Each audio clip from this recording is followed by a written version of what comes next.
रिलायंस के बुकलेट जो था उसमें मैंने पढ़ा था, अनस्टॉप एटीट्यूड के विंडो में कोई स्टॉपेजेस नहीं थे, एटीट्यूडल स्टॉपेजेस नहीं थे, फंडामेंटल वर क्लियर, एकदम क्लियर था क्या करना है, कैसे होगा, मुझे क्या करना पड़ेगा, प्रोग्राम फिक्स, इंप्लीमेंटेशन का बटन दबा दिया, इंप्लीमेंट कर दिया। इतना जबरदस्त कार्य वो करते थे। Excellent example of planning and execution with unstopped attitude. उनकी सोच और अपनी सोच, उसके अंदर कुछ तो डिफरेंस है साहब। 77 में इंडिया का पहला आईपीओ उन्होंने विमल का लेके आए। ये कोई साधारण बात नहीं थी। इंदिरा गांधी जी का युग था जहाँ पे लाइसेंस राज चलता था। The difficulties this business must have faced, practically ये उन्होंने फेस करके आगे निकल गए हैं।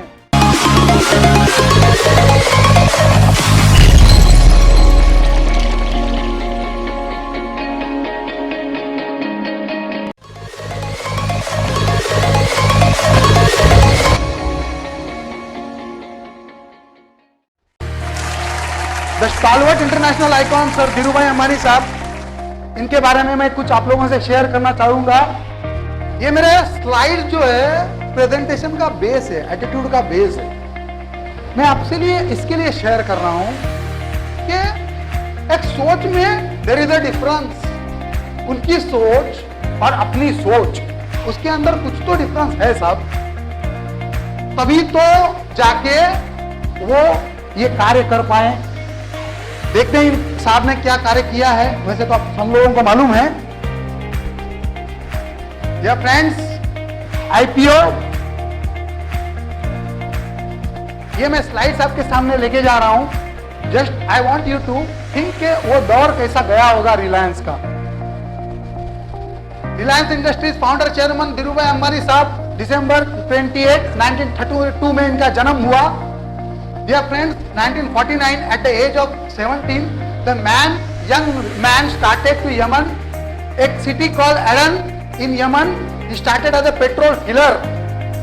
Dear friends, Dhirubhai Ambani Sahab eventually returned to India to start Majin, a company of import and exports. With Champaklal Damani साहब, उनके कजिन ब्रदर जो थे, उनके साथ में उन्होंने मजीन नाम की कंपनी चालू की। यहाँ से वो एक्सपोर्ट करते थे स्पाइसेस और इंपोर्ट करते थे yarn. Dear friends, 1962 Dhirubhai identified an emerging opportunity in yarn trading, shifted to new business. 1962 में उनको यार्न ट्रेडिंग की इंडिया के अंदर अपॉर्चुनिटी दिख गई। उनकी नजर सूरत मार्केट की तरफ गई। गुरु पिक्चर अगर आप लोगों ने देखा होगा तो आप लोग इनको जस्ट स्लाइड्स को याद करो। गुरु पिक्चर की क्या थी, उनकी सोच क्या थी, गुरु पिक्चर के अंदर उन्होंने जो दिखाने की कोशिश की है। Dear friends, 62 में the man identified an opportunity in yarn trading business. After that, in 1965, Champaklal Damani and Dhirubhai Ambani Sahab ended their partnership. 66 में Reliance Industries का जन्म हुआ। Then, dear friends, in 1977, the company went public. Dhirubhai's decision to prefer the capital market. Dhirubhai is created with starting the equity cult in India, more than 58,000 investors. 1977 में साहब धीरूभाई साहब came with an IPO. 77 में India का पहला IPO उन्होंने विमल का लेके आए। 58,000 सब्सक्राइबर्स ने उसको सब्सक्राइब किया और 7 times it was over subscribed. Dear friends, ये कोई साधारण बात नहीं थी। इंदिरा गांधी जी का युग था जहाँ पे लाइसेंस राज चलता था।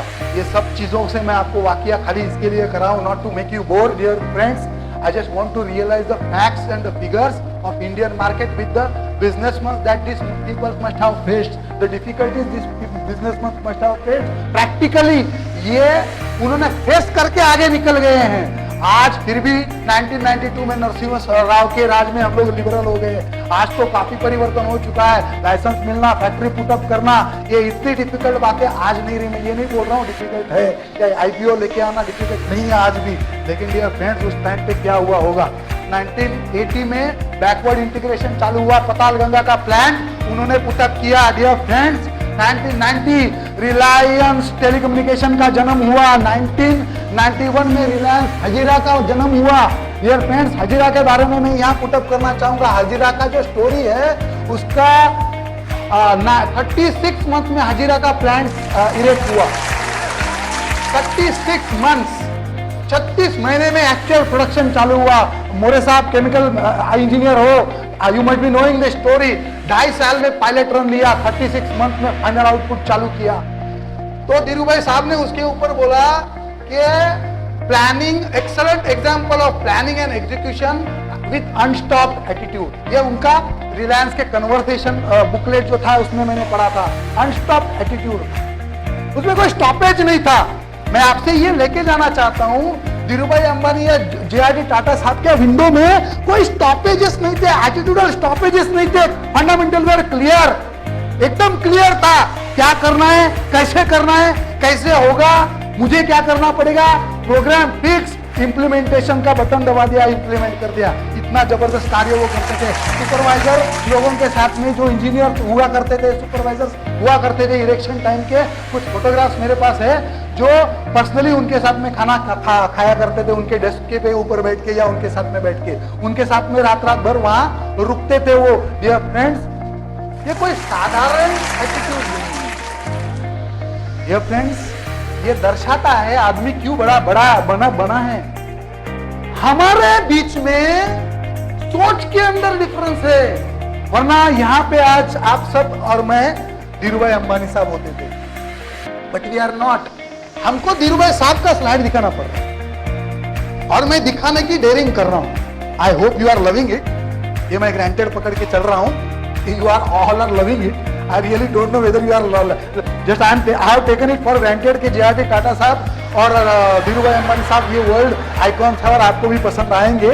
इसके जो तौर तरीके हैं सोचने के, उनमें और हमने डिफरेंस है वो बताने की खाली चेष्टा मैं कर रहा हूँ। डियर फ्रेंड्स, 1991 हजीरा प्लांट जो मैंने आपसे बात किया, 1991 रिलायंस इंडस्ट्रीज ने जामनगर का वर्ल्ड का सबसे बड़ा रिफाइनरी डाला।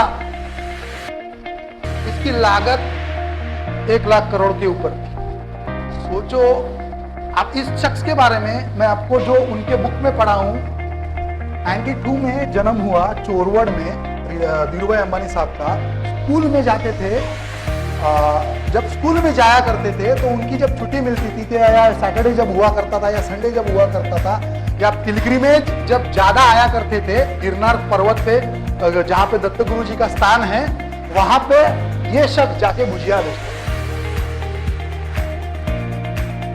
देखो करियर कितने जल्दी चालू किया। सेगमेंटेशन सीखा होगा नहीं सीखा होगा, कस्टमर को सीखा होगा नहीं सीखा होगा यंग एज में। भुजिया बेचने वाला आदमी यमन जाता है, पेट्रोल फिलिंग करता है, पेट्रोल पंप से लेके एज ए पेट्रोल क्लर्क तक क्यों जाता है? क्योंकि उनका जो पेट्रोल पंप था, जो डिस्ट्रीब्यूटर था, शेल कंपनी ने उनको टेक ओवर कर लिया था और शेल ने इसको देखा और उसको क्लर्क बना दिया। तो जाके शेल कंपनी में बैठ गए काम करने के लिए एज ए क्लर्क। तब जाके उन्होंने रिफाइनरी देखी और तब जाके उन्होंने ड्रीम करना चालू किया कि हिंदुस्तान में मैं ये काम कर सकता हूं। आने वाले पीढ़ियों में हिंदुस्तान आज एक फ्री कंट्री हो रहा है, मैं जाके वहां पे ये काम कर सकता हूं। देखो साहब, एक छोटा सा बच्चा पेट्रोल पंप रिफाइनरी डालने की सोच सकता है, कितनी बड़ी सोच है। ये फ्रेंड्स, ये कोई साधारण सोच नहीं है, इसके अंदर बहुत गहराई है। डियर फ्रेंड्स, 2002 में केजी गैस बेसिन डिस्कवरी हुई जब मुकेश अंबानी साहब ने फुल प्लेट टेक ओवर कर लिया था, क्योंकि उनका देहांत 2002 में हो गया। Dear friends, I would put it some famous quotes of Dhirubhai Ambani साहब: think big, think fast, think ahead, ideas are no one's monopoly. Dear friends, is this not true? Is this not true? Do you accept this or not? देखो ये सोच वाली बातें हैं। ये मैं आपको रामायण महाभारत धीरूभाई कहानी कथा नहीं पढ़ा रहा हूं, ये एक्चुअल उनका कोट्स है जो उनके मुख से मैंने निकाला है। नेट पे होगा नहीं होगा मुझे पता नहीं। कोट्स जो है ऑफिशियल कोट्स है। Our dreams have to be bigger, our ambitions higher, our commitments deeper and our efforts greater. देखो ये सोच कैसी है, देखो ये सोच कैसी है। Our dreams has to be bigger, our ambitions higher, our commitment deeper and our efforts has to be greater.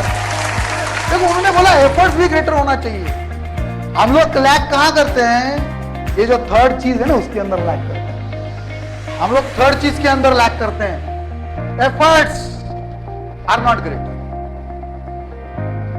36 month में हाजिरे का प्लांट हो सकता था क्या? विद्याधर मोरे साहब, being a chemical engineer, do you feel practically it is not a Kranti? Yes or no? I would like to hear your version.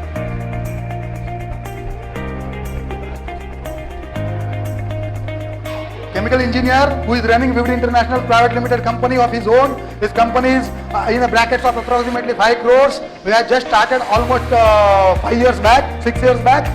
Dear friends, a person who is BE Chemicals is talking to us. Practically also it is not possible. अजूबा करके दिखाया है, अजूबा करके दिखाया है. ये जज्बा था लेकिन उसके पीछे एफर्ट्स थे. Dear friends, we all want to grow. We are committed. फिर क्या तकलीफ है वो आज मैं आपको बताने की कोशिश करूंगा. मैं ये बताने की कोशिश नहीं कर रहा हूं कि ये लोग बड़े हैं. लोग बड़े हैं क्यों हुए? जो अशोक भाई का मैंने आप लोगों को पहले इंटरव्यू दिखाया, जो 500 करोड़ तक पहुंच गए, उनकी सोच, एटीट्यूड के प्रति क्या थी? First investment, second investment, third investment, fourth investment, fifth investment के प्रति क्या थी? ये सोच अपने को आगे लेके जाएगी. आप प्रोफेशनल्स भी हो ना, तो ये सोच आपकी बदलनी पड़ेगी.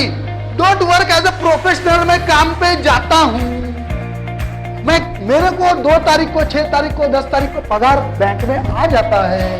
मेरा काम खत्म. बेचारा वो एंटरप्रेन्योर है, ओनर है, डायरेक्टर है, पापड़ पेल रहा है. फैक्ट्री हेड होते हैं जो मराते हैं दिन भर फैक्ट्री के अंदर. घर पे जाके भी लैपटॉप खोल के काम करते हैं. कहीं बॉस टर्की में है, करस्पॉन्ड करते हैं कि नहीं करते हैं? करते हैं.